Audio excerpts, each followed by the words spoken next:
Hello and welcome to Horse and Host, the show where conversations are real, the roads are long and the scenery does half the work for us. I'm Robbie Buck, and in each episode I'll be picking up a guest, heading out into the countryside and seeing where the road and the chat takes us. No studio, no script, just good company and a drive. Let's get into it. I think we're off. We're off. Sound. So I'm on with Toby Pedley today. Toby's our farrier. He looks after our horses. We'll probably get into a lot of that. Just joined us on a Friday evening. Beautiful day. Absolutely cracking. There's been fog all day, so it's nice that it's just best part of the day. This just lifted for us. Yeah. Trot on, Jasper. Yep. We've got Jasper with us today, leading us round. Toby's quite familiar with him, as he does all the shoeing for him.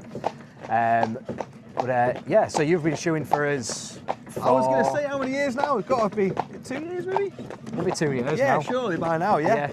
It's been brilliant. Yeah, good. Hopefully, a good yard for you to take on. There's like it's been massive for me, to be honest, because we're doing a lot of the competing and things. A lot of the horses I shoe in my day-to-day work wouldn't take a lot of the styles of shoe that we're competing with. Whereas with you having the drivers, a lot of our classes are sort of driving horse classes and things like that. It means I can get a lot of practice in and get a lot of practice shoes on as well. So it's done me the world of good, really. Done me the world of good. Perfect.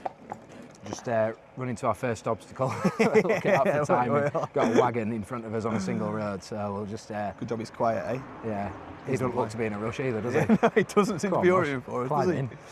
In your own time. Anyway, that's a council-paid man, that is, right there. It looks like it, doesn't it? Yeah. Oh dear. Jesus. But no, it's been fantastic for me. It's what's nice is because I don't have any other driving yards, it just sort of hits that variety and get quite excited about coming down. If I've ever got lads coming for a practice or just for a day out, it's always the yard to try and squeeze in because it's something different and it's pretty relevant for all the competing side of it as well. So it's grand. And walk on, mate. Be interesting. Walk on. He's a good lad. And trot on. Yep. Look at that. Yep. Perfect. Unreal. Grand jobby. All driven driver? Yeah, so driving horses. We've got Pride, Jasper, Bobby, Magic, Beauty now. Yeah. And it's been interesting for me seeing you come and shoe them, just with them all having their own little quirks and having different needs. Obviously, Pride, for example, is a little bit older, and he was suffering a bit with his some arthritic conditions there, and what's been good, I suppose, as well, is because I'm taking the opportunity to have a practice. It means that I'm making all the shoes for anyway. So any little changes that we need for the smaller sort of niggles and things, it means I can just put them into my shoemaking back at the forge and then try and get the best out of them when we're shoeing them. So, like I say, it's been a huge opportunity for me, and I've definitely improved. And Chris Hall, who's a real close friend of mine that competes with me, he attributes a lot of sort of my improvement over the last 2 years to having the driving yard, and says, it's just been the best thing for you because you're doing it on the regular, and even if you don't want to go and make driving shoes, you're going to have to go and make them because if you're wearing them out and getting the new ones made and getting them on. So, no, it's good. So with competing, how often does a driving shoe come up in competition? To be honest, nearly all the competitions have got a roadster style shoe, and I think I was wondering about this on the way here, like why do we not see so much of it? But the main two classes we have are roadster classes, which would be your driving classes, and then your hunter classes. And I think that's because Farrier's been around for a long time, and you go back 100 years, there probably wasn't that many eventers, or certainly wasn't show jumping classes in the Farrier side of it, but there was a lot of hunting and a lot of driving. So I think that's probably why it's so common and why it pops up so much. And with less and less driving horses around now compared to there was, 1910s, for example, when they were main mode of transport, I think the competitions keep the skill set going, and then having yards like yours means I can actually implement it. And probably fell into a little bit of a trap before I was shooting for you of thinking that I knew what the right way to do it was, but it was more of a sort of style of shoe and specimen shoe that pops up in the competitions. But when you start applying them to real life horses that are doing the job, you sort of sharp realise that isn't quite right, or it could be better here or there. And I think that I've learned a lot from it. It's like real life application, isn't it? And that's the best way to learn anything, I suppose. You only learn so much at the forge just making the shoes, but when you actually start putting them onto real horses that are doing the real work, which you are doing, that's been a fantastic learning tool for me. And it's one of the reasons if I ever have lads on exchange, you know, that have come from different countries that maybe don't see a lot of the driving style stuff. They always get really excited about coming to yours because they see it as a real traditional English style shoeing, and it's kind of what they come over for. So yeah, we all shoe a lot of your sort of modern day sports horses. Like I think everything dabbles now at a bit of eventing or show jumping or riding club, whatever it might be. A lot of them are doing soft surface work, but horses that are exclusively used for driving are getting fewer and fewer, and a lot of farriers get quite excited about the chance to get out and do the work with them, you know. So it's really good. It's been brilliant for me. Yeah, perfect. Sure. Perfect. So Bobby, who I typically drive, he's he takes a driving shoe, but he's also during winter on his off season he'll do the odd bit of hunting, he'll do the odd bit of happy hacking. So his driving shoes, like say for the happy hacking and stuff, are absolutely fine. But he seems to, you were saying about how the way he shapes them through his work and how that still can go in his favour out in the field. Yeah, 100%. It's trying to find something that's, you know, you've got to take it all into account, and that's where just like anything in the equine world, not just farriery, whether it's a chiropractor or a dentist or a vet or anything, communication's the bottom line of it really. And if I didn't come onto the yard and have a chat with you guys, I wouldn't know what these horses were doing, and I'd be shoeing it solely for driving and putting a fairly hard wearing shoe on for steady paced work like we're doing now. But then if you're galloping across a hunting field, it's not the right shoe for the job all of a sudden. So it's trying to come up with your own experience and knowledge, kind of a hybrid shoe that you're happy with doing both. And that's like another challenge, but it's what keeps the job good and keeps your brain ticking over, and trying to shoe with the appropriate fit and shoe choice that's going to be appropriate for both jobs really. And yeah, good job that I'm just a bit of a gobby thing that comes onto the yard and chats to everyone all the time and all that, because then at least I know what you're up to and I know what they're doing and try and shoe appropriately for that. So it's a big part of it. Perfect. No, that's grand.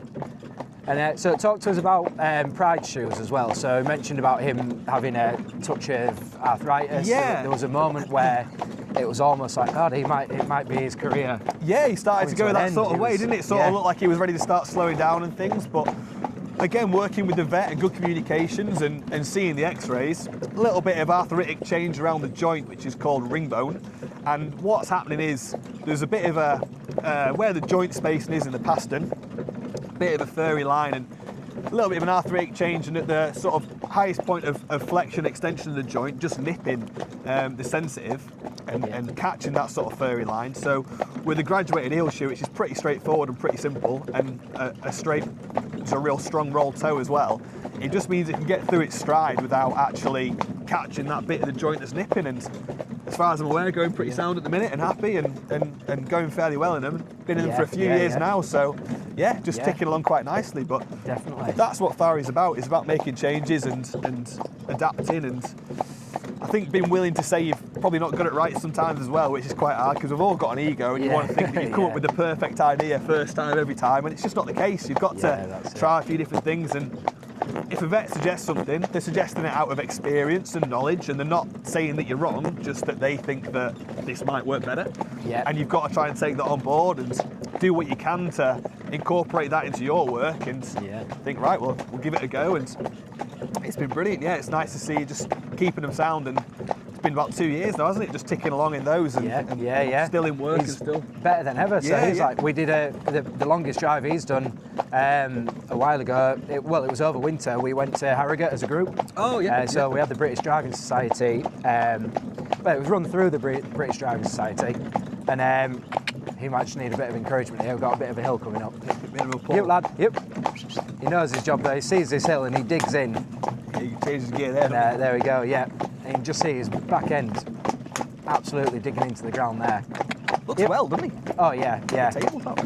But Pride, he did a fairly long drive for us. We drove into Harrogate, and we were kind of recreating an old run that some of the driving club used to do.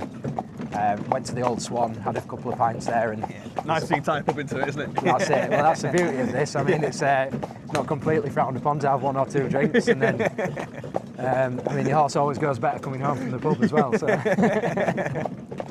That's what it's about. Yeah, that's it. But yeah, Jasper's getting in decent shape now because he's going to be doing our wedding. So yeah, big jumps. Yeah, we don't want him looking as round as he did when he came out of his season off. He's good too, isn't he? Yeah, he's getting there now. He's getting better. Yeah, when he comes back into work, there's not a lot of room underneath him when he's shooting him anyway. Like before he gets a bit fitter, big old belly and weight, but exactly. Good to see him doing well. So with competing, how long were you working as a farrier before you started the competitions? So we were encouraged to do it straight away, straight off the bat, because with the English apprenticeship, or the British apprenticeship, you've got a 4-year apprenticeship that's then going to end with a final exam. Yeah. And you're going to be under a time limit. There's going to be examiners there, white coats and clipboards, judging your work, and you've got 4 years running up to that one final exam at the end of it, and a lot of lads do feel the pressure and do, you know, crumble a little bit really, because they're not used to working under that timed environment. And we're shoeing horses every day, but knowing that it means something, it's literally one horse is going to change your life, because you're either going to pass and go and be a qualified farrier and, you know, do whatever you want, or you're going to have 6 more months grinding away until your next chance to sit it. So I think that competitions for apprentices, they're a fantastic opportunity to work under pressure, work towards something and a reason to practice in the forge. And it's hard to encourage a first year that doesn't want to compete to get in the forge and practice for the final exam, because when it's 4 years away, yeah, it's very easy to sort of think, as any of us would, well, I've got plenty of time, I'll put the work in nearer the time. But it's all about a steady progression all the way through that 4-year period. So if you're an apprentice that's keen and you wanted to get to the competitions and you're out, we can pretty much compete now from April all the way through till October, practically every weekend. So it's a long season. Yeah, long old season. Yeah. And at those competitions, you want it to do well and you're naturally competitive, so you're trying to get around the other lads, and you're also having some of the best lads in the world judging you, and they're going to be pulling up faults in your work. And it only takes you to go to 2 competitions back to back and you've been slammed from 1st to 4th place because of a course inside heel now, you'll stop doing it because you're competitive and you want to do well. So it's I think the education through competition is just a fantastic format really, and it definitely gets lads going more than a lot of things will do. So I started competing straight away, and I was from a background where all the farriers I looked up to were big inspirations for me in my career. They all competed and had a lot of success in the competition scene and competed for the England team and things. So that was my goal really getting into it as a farrier, was I wanted to have a successful business and then be well respected competitively and work towards going to the World Championships and just try and compete at the highest level really. So it was always a massive driving force for me, and I feel really lucky that I was sort of put on that path really early on, because I feel like I've got so much more out of the industry for it, because if you don't do that side of it, you don't, the amount of farriers I've met through competition and the amount of stuff that I've learned, just enjoy my everyday work so much more for it and get so much more out of it, you know? And it's the same with you with the driving. If you were just trying to keep your horses fit and happy and looking well at home, it's one thing, but when you're going and competing at Royal Welsh and Horse of the Year show and things like that, it just pushes you motivation. On. Of course it is. Absolutely. And it's going to get more out of you and ultimately make you do it better and to a higher standard. So just walk. Good lad. I think it's a really important part of anything. If you have the opportunity to compete, you're going to strive to be better, and it's only going to bring your general standard up overall, you know? Walk on. Thank you. Cheers.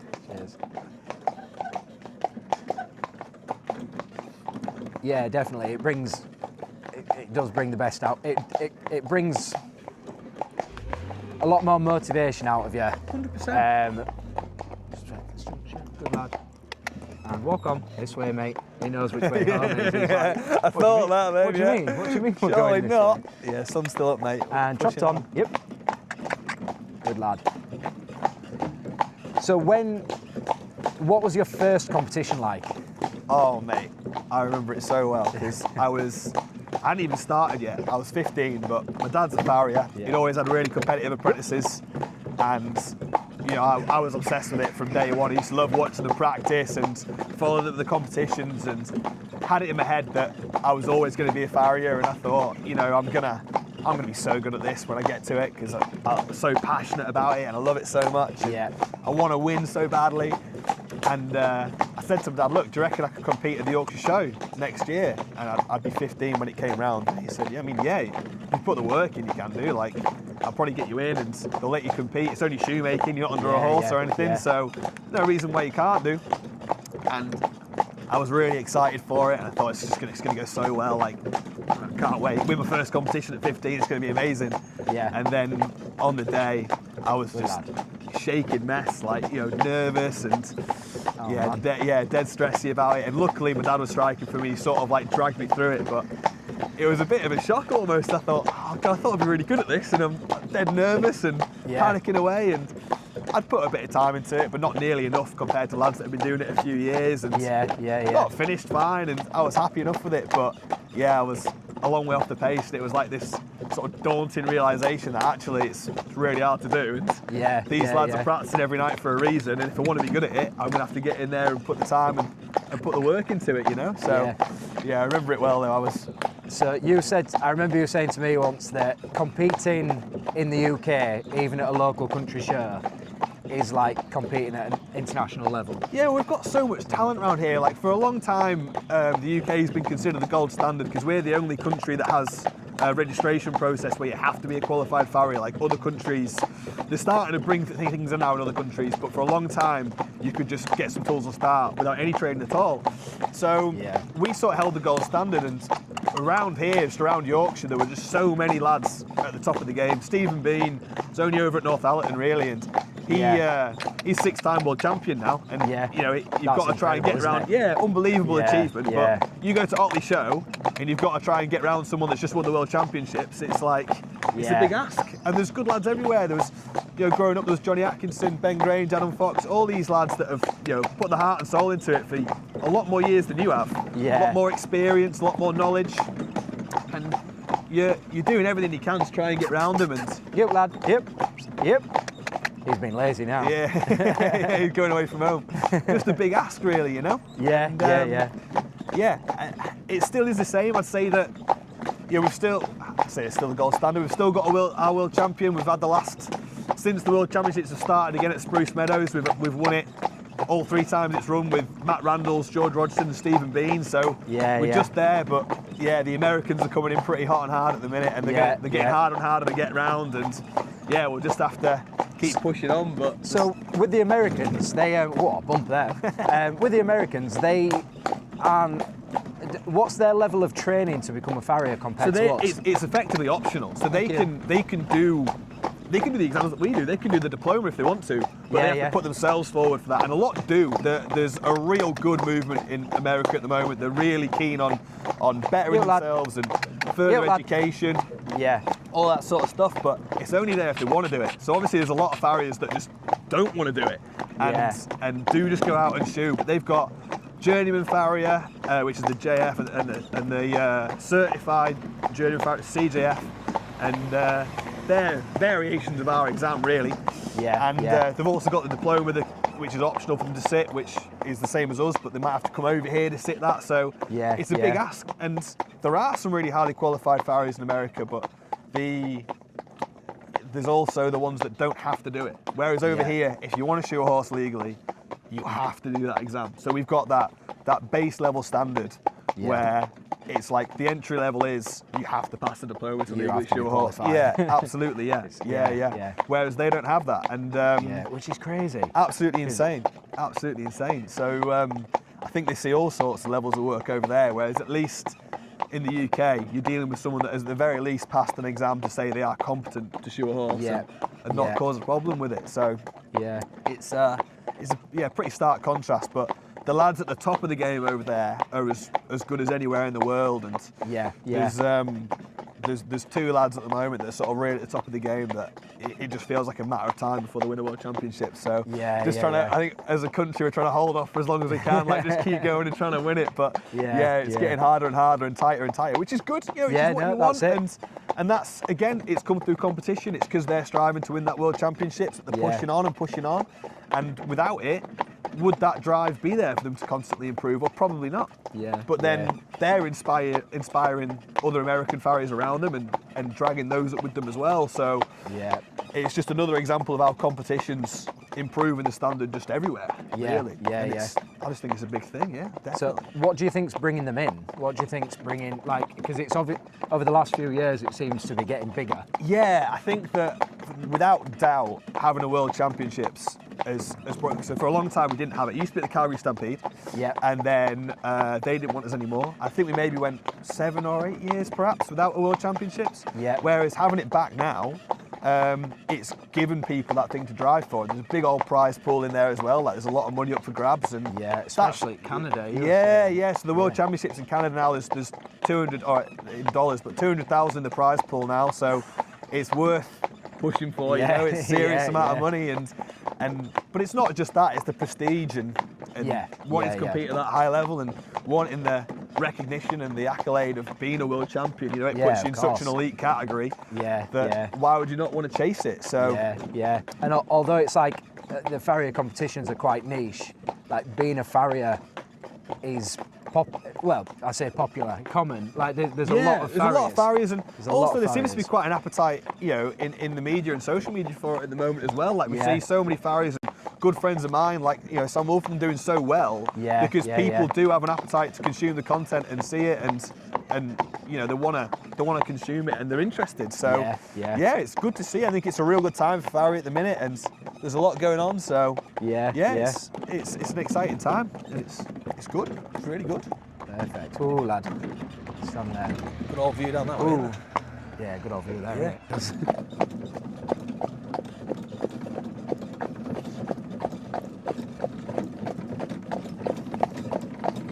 Yeah, I think we're on again. Yeah, back after the ad break. Yeah. No, I don't know what ad breaks we're going to have on here.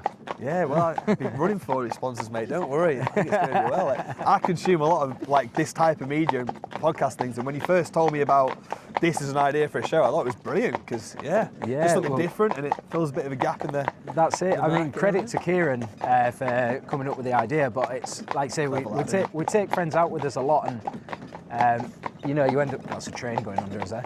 You end up so the viaduct runs along there and straight underneath Does it go us. underneath here? Yeah. Ah, very good. Every day. Yeah, and it's just, I guess, when you go out driving, you end up putting your phone down because although this countryside is where it's where we live and we see it every day when we're driving around, Yeah. but you just take a minute driving the horse and cart. But you're at a pace where you can actually appreciate it, aren't you? I think that's as someone that doesn't do a lot of driving at all. Like it's for me, I've noticed that you just take a lot more of it in because you've actually got time to look and actually register it at a pace when you can sort of do it. And nice back country there, never really get up this way, so cracking view. Yeah, we've been lucky with the traffic as well tonight. It's been so really? quiet. Yeah, it's yeah, usually this time people coming home from work. But In a rush to get home as it's well. funny because you get roads like this, and 9.5 out of 10 drivers are really, really, really courteous and like this, steady. But as soon as you get onto the main road, Yeah, don't want to know you. 1 in 10 slow down. Yeah, really? Yeah, it's mad. But that's that. Yeah. So with driving, have you ever done any driving yourself? Oh, I mean, you couldn't really call it drive. I mean, we used to have all sorts of different ponies kicking around the yard at home, and there'd be the odd one that you could, we'd have a little cart for or something like that. And my dad's done a lot of driving, so he'd sort of keep us right with it, but nothing to a standard at all. And I wouldn't say I've done a lot of it at all. Yeah, your dad liked the trotters, didn't he? He's always chatted to me, like, hey, do you ever get down to watching? Do you ever get down watching them trotters? And Yeah, he loved it. yeah. Oh no, that's grand. Yeah, lad. He had a lad drive to the forge for a set of shoes once, and he said, "Would you mind if take my son for a skid around the block?" Yeah, of course, will. And I was only a real young lad, like 7 or 8, maybe a bit shy, and big rough fucking bald fella, like, "Go on, get on!" And I was like, "Oh, I don't know." He said, "He's a bit shy of me, Chris. You take him." So I jumped on with my dad, and Dad set off down the road flat out to junction, and he said, "Just hold tight, because I don't actually know if this has got any brakes." And it was one of those where he jumped on quite confident, and then thought, "Don't know anything about this." How hard can it be? Yeah. But no, I really enjoy it when I do get out. It's just few and far between, Yeah, and riding as well. So you did a lot of riding as a kid. A lot of riding as a kid. Obviously, growing up on the riding school was a big part of it.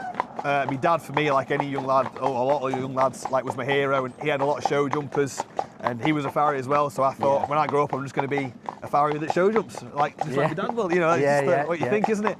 So used to have jumping ponies in, and we used to bob over to Ireland to Ballinasloe every year. Thank you.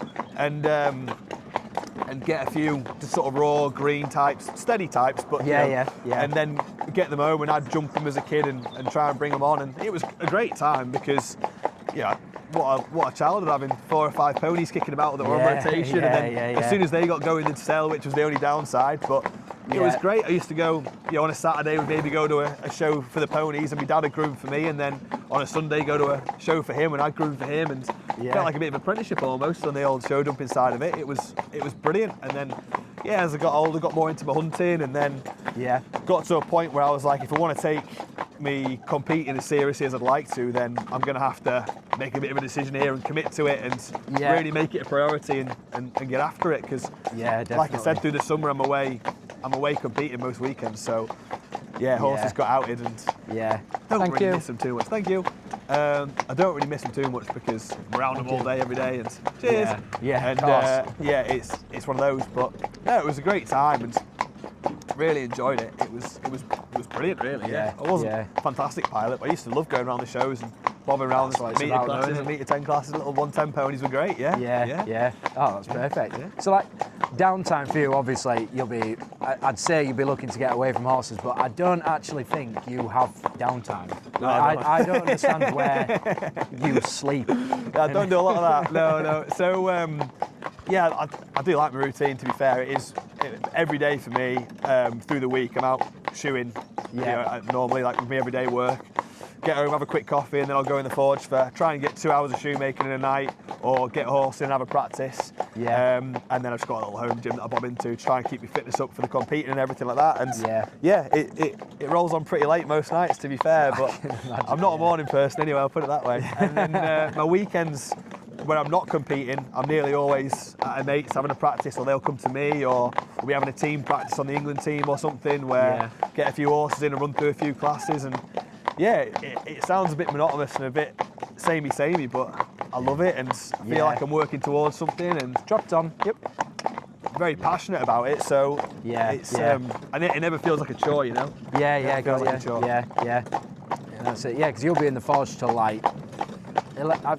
You've put like a story on Instagram and it's like 11 p.m. I get a bit carried away in there. That's normally, if that's happening, something's gone wrong. It's like I can't leave on a bad note, so I'm just churning out crap shoes over and over and over again until I finally allow myself to go over and have some tea. But no, I love it, and very lucky to have the forge at home, and can pretty much walk down to it. I mean, I drive down to it because I'm lazy, but you live next door to it. I live next door to it. I still drive to it, even though it's like a 10-second drive. Feels like I'm just saving a little bit of time, getting a bit more sleep. But no, it's good, and so many competitions now. You've always got something to be working towards. You've always got some specimens to be trying to work out and make, and there's such a good community of farriers internationally that want to compete. There's always someone awake somewhere, whether I'm on the phone to someone in Australia or somewhere in America or whatever. You've got that with your competing, haven't you? You'll have so many. So when everyone else has gone to bed, I can just natter their ear off about how I'm making this or how I'm making that. And I tell you what, it's quite nice that you've got in such a heated competition and such a high level of competition and a lot at stake. You all seem to be really good mates. Like one day, everyone helps each other out. A horse went to yours for a practice. And you said there's a man from every continent shoeing a foot each. So with all the lads coming to the forge and living quite close to the Yorkshire Show Ground, which is one of our biggest shows in the country, really. The Yorkshire Show. Adam Fox done a brilliant job with that, and we get lads coming from around the world for there. So last year, maybe it was the year before, we had like the Swedish team, they stayed, and the Spanish team stayed, and some Americans were there, and the Canadians, and they're all over the place. So it's brilliant. Australians come over, and it's great. And what's nice as well within the industry is it's fairly well accepted that if someone wants to come over, they'll come and stay with you for a week, and you'll put them up and feed them and water them, and they'll work for you in exchange. And it's just a nice way to travel and see a bit of the world, and meet new people as well. So I've got coming up, I've got a Swiss lad coming over to stay, and I've got a German lad coming over to stay, and I won't have to pay him for working, but they also won't have to pay to stay anywhere or anything like that. So they'll get to see a bit of our culture and a bit of our country and everything, and hopefully learn something, and I'll learn a bit off them, and then they'll bob back over, and at some point hopefully I'll get across to them for a bit of time. I was going to say, have you had the chance to go over? To be honest, just with having so many competitions internationally at the moment, it's not been something I've had time to do, to go just for a bit of a lark about. Got so many just this year for travelling, for competing. I've got loads, to be fair, which is brilliant. But that'll be me sort of spent up by the time I've done that. I'll have to stay in the country and shoe some horses at some point. So get some money. So you've got to earn your money as well. That's it. Yeah, absolutely. And there's getting good prize money at these competitions now, but you can't back yourself to go and win them. So it's not a good way to run it, really. But if you have a bit of success, it'll pay for your trip and maybe a bit more and go towards the next one. But there's so many good lads everywhere now. You're doing well to win one when you go abroad. So that's it. So opportunity for going abroad and stuff, is judging something that you'd be interested in doing? This year I've got 2 judging events. I've got one in Finland for the Nordic Open Championships, which I'm really looking forward to. That's 5 days, which would be great. I've never been to Finland, so that'd be fantastic. And that's competing there, like local level, is that? No, that's their Open Nordic. Sorry, so they're kind of Open Championships, really, kind of like their national championships, if you like. Okay. That'd be a bit of pressure trying to get that one right, but as long as I get on the plane before anyone assassinates me, we'll be okay. And then the same, I'm in Munich for Oktoberfest, actually, which would be amazing. that'll be fantastic. They've very wisely put a Farrier competition on the 5 days running up to Oktoberfest. Because so you think Farriers, you think pub. Exactly. So they said, we'll book your hotel and we'll make sure we book it for a few nights so you can enjoy that as well. So God knows what state I'll get in for that. But amazing. Really looking forward to seeing Munich and brilliant chance to see it. Will you see much of it then? I'm hoping so, because if I stay over for Oktoberfest, I won't be judging on those days, so I'll be able to actually get out and do a bit of sightseeing. And the competition is before. Exactly. I think probably the best way. I'm not sure anyone will have a beer with me after I've judged them, but hopefully they'll still be mates after I've judged them. So that's it. Some good German friends of mine that are organising that, so that's a nice one. Just been in Denmark competing, which was great. Met some real nice people over there. Sweden next week.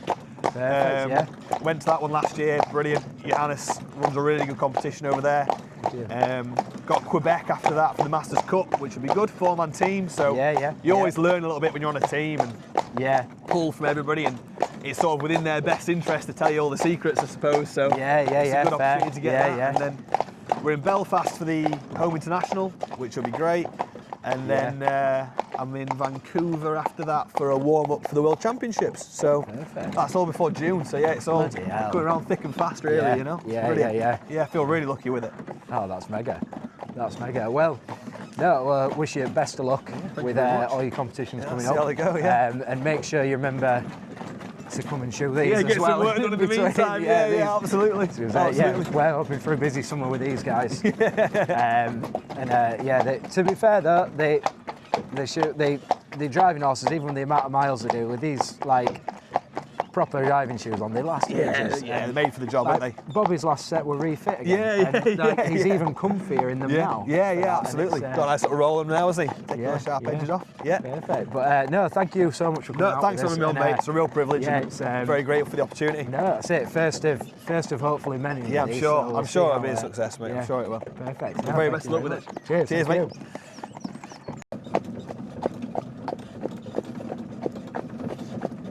And that's the end of today's drive. Big thanks to my guest Toby Pedley and to you for coming along. If you enjoyed it, don't forget to like and subscribe. Ta-ra for now, see you on the next Horse and Host. Trot on!